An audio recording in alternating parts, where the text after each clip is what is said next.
Subscribe કરો ये है न्यूज़ इंडिया चैनल ने પછી YouTube એપ પર બેલ આઇકોનનું બટન દબાવો અને નિહાળો ये है न्यूज़ इंडिया चैनल।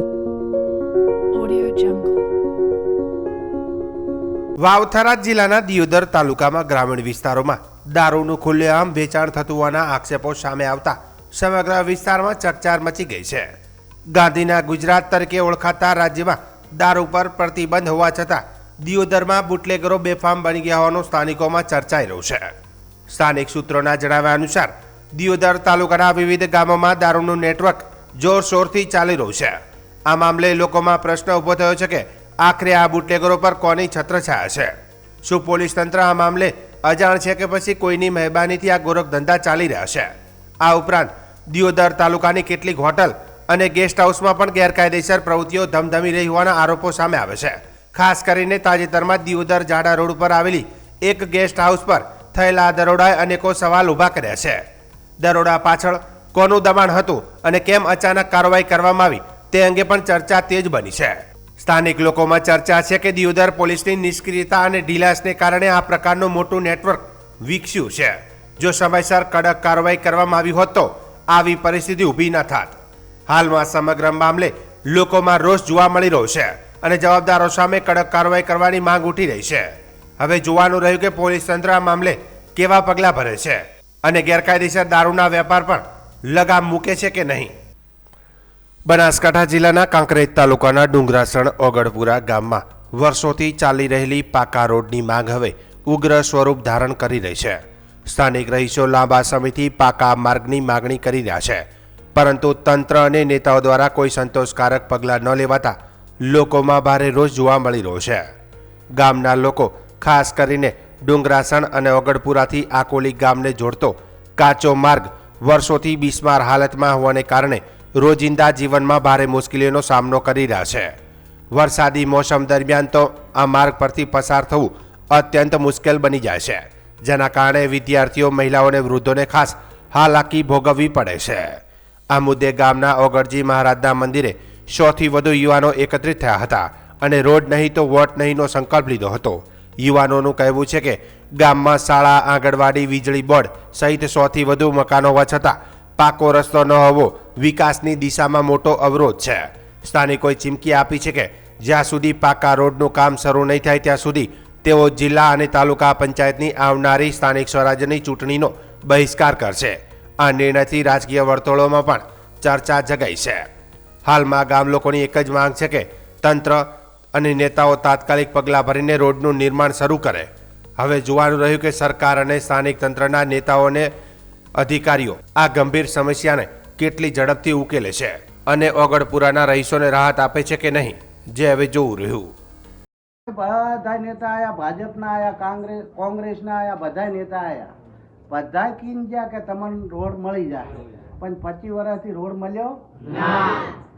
પછી મારું એવું કહેવું છે કે હું પ્રાથમિક શાળા 5 ધોરણ સુધી છે, પછી ઓગણવાડી છે, પછી વિદ્યુત બોર્ડ છે, પછી એક્શન છે, પછી ડુંગરાસણથી આકોલી મળતો રોડ છે, રસ્તો છે, પણ આ કોઈ નેતાઓ જોણ કરતા નથી, કોઈ અમને આલતા નથી। પછી આપણે હવે શું કરવું? હા, ઓગણવાસ ગોમડી છે, પછી આપણે એવો નિર્ણય લેવો છે, આપણે એવો નિર્ણય લેવો છે કે આપણે રોડ આલે અને વોટ આલવું, રોડ આલે અને વોટ આલવું, એવું આપણે ઓગળ દાદાની સાક્ષી બોલે છે કે જે આપણો ઓગણવાસનો જે રોડ બનાવી આલશે અને ઓગણવાસનો જે વિકાસ કરી આલશે એને કાયમ લાગણીથી અમે ભેળા હેડશે। હા, પહેલો રોડ અને પછી વોટ, આવી અમારી માંગણી છે। બોલો ઓગળ દાદાની જય। વાવથરા જિલ્લાના થરાદના રાજગઢ વિસ્તારમાં માનવતા અને સામાજિક સમરસતાનું હૃદયસ્પર્શી દ્રશ્ય સામે આવ્યું હતું, જ્યાં સમાજ સેવા અને સંવેદનાનો અનોખો સહયોગ જોવા મળ્યો હતો। વાલ્મીકી સમાજની સફાઈ કામદાર બહેનોને સન્માનિત કરવા માટે સાડી તથા રાશન કીટનું વિતરણ કરવામાં આવ્યું હતું, જે પ્રસંગે લાગણીસભર વાતાવરણ સર્જાયું હતું। આ સેવા કાર્ય સમાજ સેવક રમેશભાઈ રાજપૂત દ્વારા આયોજિત કરવામાં આવ્યું હતું।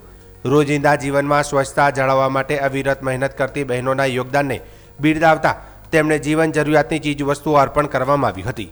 આ પ્રસંગે બહેનોના ચહેરા પર ખુશીની ઝલક સ્પષ્ટ જોવા મળી હતી અને તેઓએ આ સન્માન માટે કૃતજ્ઞતા વ્યક્ત કરી હતી.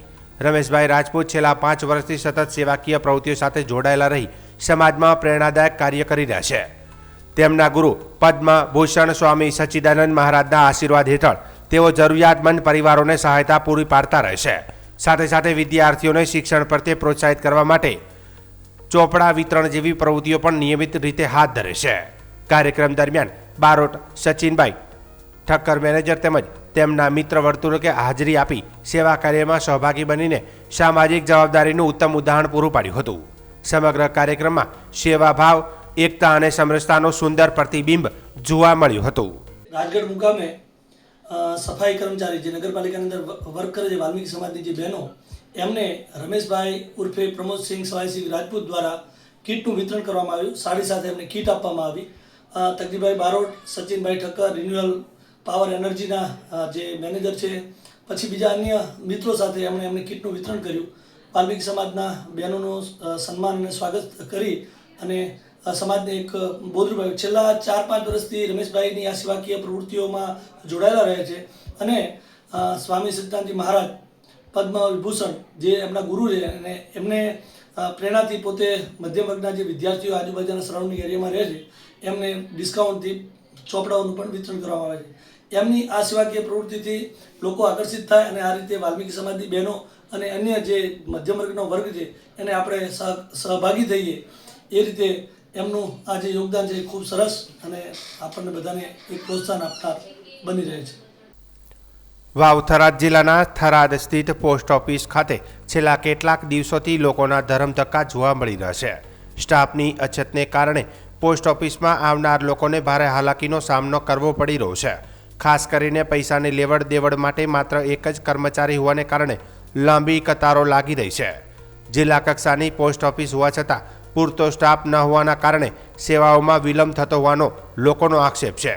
રોજિંદા કામ માટે આવતા વડીલો, મહિલાઓને શ્રમિક વર્ગને કલાકો સુધી લાઇનમાં ઊભા રહેવું પડે છે, જેના કારણે રોષની લાગણી ફેલાઈ રહી છે. સ્થાનિકોએ તંત્ર સામે માંગ કરી છે કે તાત્કાલિક સ્ટાફની અછત પૂરી કરવામાં આવે જેથી લોકોને સમયસર સેવા મળી શકે. ખાસ કરીને બેન્કિંગ અને પૈસાની લેવડ દેવડ માટે અલગ અલગ કાઉન્ટર શરૂ કરવાની જરૂરિયાત પર ભાર મૂકવામાં આવી રહ્યો છે. આ સમગ્ર મામલે પોસ્ટ ઓફિસના અધિકારી માવજીભાઈ પ્રજાપતિએ જણાવ્યું કે સ્ટાફ વધારવા માટે ઉચ્ચ કક્ષાએ લેટર લખવામાં આવ્યું છે. હાલ પ્રાથમિક ધોરણે બીજી વ્યવસ્થા ઊભી કરવામાં આવી છે અને હાલ 2 કાઉન્ટર શરૂ કરી કામગીરી ચાલી રહી છે. તેમણે વધુમાં ઉમેર્યું કે માર્ચ એન્ડિંગને કારણે વિધવા સહાય જેવી રકમ જમા થતાં લોકો ઉપાડવા માટે વધુ સંખ્યામાં આવતા હોવાથી તાત્કાલિક ભીડ વધી રહી છે. અધિકારીઓએ આશ્વાસન આપ્યું કે ટૂંક સમયમાં સ્ટાફની ભરતી કરવામાં આવશે અને સેવાઓને વધુ સુવ્યવસ્થિત બનાવવામાં આવશે. હવે જોવાનું રહ્યું કે તંત્ર આ સમસ્યાનો કઈ રીતે ઝડપી ઉકેલ આવે છે અને લોકોને રાહત આપે છે કે નહીં. એના માટે સાહેબ અમે બીજા કાઉન્ટર માટે અમે આગળ લેટર લખ્યો છે. હાલ અમે ટ્રાફિક જોઈને બીજો એક ભાઈને વ્યવસ્થા કરી છે અને હાલ કામ ચાલુ છે. બીજા 2 કાઉન્ટર ચાલુ કરી દીધા છે. તો તમને શું લાગે છે ઉપરથી બીજું કાઉન્ટર માટે કોઈ સ્ટાફની ભરતી થશે કે થશે? આમ માર્ચ મહિનો હતો અને વિધવા સહાય જમા થાય એટલે મારે એકદમ વિધવાઓ બધી પેમેન્ટ માટે આવે એટલે થોડું ટ્રાફિક રહેતી હોય છે. થોડા ટાઈમ માટે જ રહેશે, પછી તો ઓછું થઈ જાય. પોસ્ટમાં તો ખરા માવજીભાઈ પ્રજાપતિ. યાત્રાધામ અંબાજી ખાતે માઉન્ટ આબુ જેવા નૌકા વિહારનો પ્રારંભ કરવામાં આવશે. રીછડિયા મહાદેવ લેક ડેવલપમેન્ટ પ્રોજેક્ટ અંતર્ગત રાજ્ય સરકાર અને યાત્રાધામ વિકાસ બોર્ડ દ્વારા અંબાજીને પ્રવાસન ધામ તરીકે વિકસાવવાની કામગીરી હાથ ધરવામાં આવી છે. ત્યારે પ્રવાસીઓ માટે રીછડી ખાતે આગામી સમયમાં બોટિંગની સુવિધા શરૂ કરવામાં આવશે. તો ₹53 કરોડના ખર્ચે લેક બ્યુટિફિકેશન અને લેન્ડસ્કેપિંગની કામગીરી પણ હાથ ધરવામાં આવી રહી છે. સિંચાઈ વિભાગનો જે એક તળાવ અને ડેમ છે નાનો, એમાં પણ એનું બ્યુટિફિકેશન, એમાં જુદી જુદી યાત્રિક સુવિધાઓ, એરાવેલ પ્લાઝા, નૌકા વિહાર, બોટિંગ, આ બધા એમનું પ્લાનિંગ છે. એ મુજબ એ પ્રોજેક્ટનું કામ હાલ ચાલી રહ્યું છે. તો અંબાજી નજીક આ પ્રોજેક્ટને કારણે એક નવું જે માઉન્ટ આબુ નકી લેક છે એ ટાઈપનું એક પ્રવાસન સ્થળ એકદમ એક આકર્ષણ યાત્રીઓ માટે અંબાજીથી 3 કિલોમીટર દૂર રીંછડી ગામે રીંછડિયા મહાદેવ, રીંછડિયા ડેમ વગેરેનું સરસ રીતે યાત્રાધામ વિકાસ બોર્ડ દ્વારા ડેવલપમેન્ટ થવાનું છે અને હાલ થઈ રહ્યું છે. રાજ્યમાં એક સાથે 3 હવામાન સિસ્ટમ સક્રિય થતા વાતાવરણમાં મોટો પલટો આવ્યો છે. હવામાન વિભાગે આજે રાજ્યના મોટાભાગના જિલ્લાઓમાં હળવાથી મધ્યમ વરસાદની આગાહી કરી છે. ખાસ કરીને 18 જિલ્લાઓમાં તેજ પવન અને વીજળીના કડાકા સાથે માવઠું પડવાની શક્યતાને જોતા યલો એલર્ટ જાહેર કરવામાં આવ્યું છે. દરિયામાં ઉઠેલા તોફાન પવનોને કારણે માછીમારોને આજે અને આવતીકાલે દરિયો ન ખેડવા માટે કડક સૂચના આપવામાં આવી છે. હવામાન વિભાગના જણાવ્યા અનુસાર આજે ઉત્તર ગુજરાત, સૌરાષ્ટ્ર અને મધ્ય ગુજરાતના મોટાભાગના વિસ્તારોમાં વરસાદની પ્રબળ શક્યતા છે, જેમાં કચ્છ, બનાસકાંઠા, પાટણ, મહેસાણા, સાબરકાંઠા, અરવલ્લી, મહીસાગર, પંચમહાલ, દાહોદ, વડોદરા, છોટાઉદેપુર, ભરૂચ, નર્મદા, દેવભૂમિ, દ્વારકા, જામનગર, રાજકોટ, મોરબી અને સુરેન્દ્રનગરનો સમાવેશ થાય છે. જો કે પોરબંદર, જૂનાગઢ, ગીર સોમનાથ, દમણ અને દાદરાનગર હવેલીમાં વરસાદની શક્યતા નહિવત જણાવાઈ છે. આગામી 24 કલાક દરમિયાન રાજ્યમાં આંધી તોફાન સાથે કમોસમી વરસાદ વરસી શકે છે. આ દરમિયાન 30 થી 40 કિલોમીટર પ્રતિ કલાકની ઝડપે તેજ પવન ફૂંકાવાની શક્યતા છે. હવામાન વિભાગે વીજળી પડવાની સંભાવના વ્યક્ત કરતા લોકોને ખુલ્લા મેદાન કે ઝાડ નીચે ન રહેવા સાવચેત કર્યા છે. એક સાથે 3 વેધર સિસ્ટમ સક્રિય હોવાથી વાતાવરણમાં અચાનક પલટો આવ્યો છે, જે રવિ પાક માટે ચિંતાનો વિષય બની શકે છે. હવામાન વિભાગના મતે આગામી 48 કલાકમાં વાતાવરણમાં કોઈ મોટો ફેરફાર જોવા મળશે નહીં, પરંતુ કમોસમી વરસાદની અસર ઓછી થયા બાદ ગરમીમાં નોંધપાત્ર વધારો થશે. આગામી દિવસોમાં તાપમાનમાં 2 થી 3 ડિગ્રીનો વધારો થવાની શક્યતા છે, જેનાથી ઉનાળાનો આકરો મિજાજ જોવા મળશે. હાલ પૂરતી ગરમીમાં આંશિક રાહત મળી શકે છે, પરંતુ વરસાદ અને ભેજને કારણે બફારો વધવાની પણ પૂરી संभावना व्यक्त કરવામાં આવી છે. सर क्या रहेगा फोरकास्ट? आज का जो फोरकास्ट है हमारा 3 इम्पोर्टेंट वेदर सिस्टम है. एक मध्य पाकिस्तान और सटे हुए अफगानिस्तान के पास WD परसिस्ट कर रहा है, जो कि 3.1 किलोमीटर और 5.8 किलोमीटर ऊंचाई में स्थित है. इसका जो एक्सिस है अबाउट 5.8 किलोमीटर ऊंचाई में है, वो जो रन कर रहा है 66 डिग्री पूर्व और 30 डिग्री उत्तर में ये पास कर रहा है.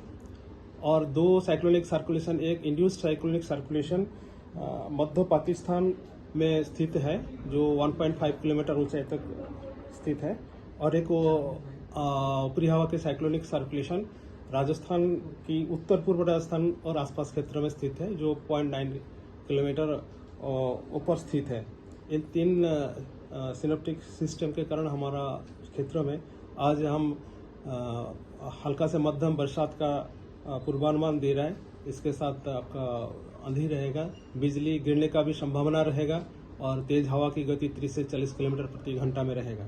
इसमें जो डिस्ट्रिक्ट आज हम हल्का से मध्यम बरसात और बिजली गिरने का आंधी के साथ पूर्वानुमान दे रहे हैं, येलो वार्निंग के साथ, उत्तर गुजरात में कुछ ही स्थान में जो डिस्ट्रिक्ट आ रहा है, बनासकांठा, पाटन, महेसाना, उत्तर गुजरात के सारे डिस्ट्रिक्ट भी कवर हो रहा है. और दक्षिण गुजरात की जो डिस्ट्रिक्ट है, इक्का दुक्का स्थान में जो डिस्ट्रिक्ट में बारिश होगी, बड़ोदरा, छोटाउदेपुर, नर्मदा, भरूच, तापी और डांग. और सौराष्ट्र कच्छ में जो जिला इसमें आ रहा है, सुरेंद्रनगर, राजकोट, जामनगर, अमरेली, भावनगर, मोरबी, द्वारका, बोटाद एंड कच्छ के लिए दिया गया है. अभी बाकी जो दिन है 8 से 13 अप्रैल तक मौसम आमतौर पर शुष्क रहेगा, लेकिन 11, 12, 13 जो हमारा तटीय क्षेत्र है, गुजरात की जो उत्तर और दक्षिण गुजरात की जो तटीय क्षेत्र है, इसमें हॉट एंड ह्यूमिड कंडीशन रहेगा. इसमें डिस्कम्फर्ट भी रहेगा, डिस्कम्फर्ट फील होगी.